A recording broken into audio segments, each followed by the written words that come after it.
السلام عليكم ورحمة الله وبركاته. طالب معتمد جمال المدير الفني للزمالك لاعبيه بغلق ملف بطولة الكونفدرالية الإفريقية بعد التأهل للمباراة النهائية عقب تخطي عقبة شباب بلوزداد الجزائري في الدور نصف النهائي من أجل الاستعداد لتحقيق الفوز في اللقاء القادم على بيراميدز في مسابقة الدوري.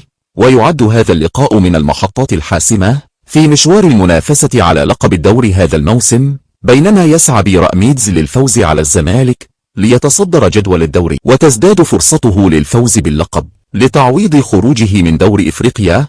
الزمالك في المركز الأول ب46 نقطة، بينما بيراميدز في المركز الثاني ب44 نقطة. ويستعد الزمالك لمواجهة بيراميدز مساء الخميس القادم 23 من إبريل على استاد القاهرة الدولي في الجولة الثالثة من مجموعة التتويج بالدور المصري. وتنطلق المباراة الساعة 8 مساء بتوقيت القاهرة والسودان وسوريا والأردن وليبيا ولبنان وفلسطين، والساعة 7 مساء بتوقيت الجزائر والمغرب وتونس، والساعة 9 مساء بتوقيت السعودية والعراق واليمن والكويت والصومال والبحرين وقطر، والساعة 10 مساء بتوقيت الإمارات وسلطنة عمان، والساعة 6 مساء بتوقيت موريتانيا. وتنقل المباراة على قناة أون تايم سبورت في وجود استوديو تحليلي يضم كوكبة من نجوم الكرة المصرية.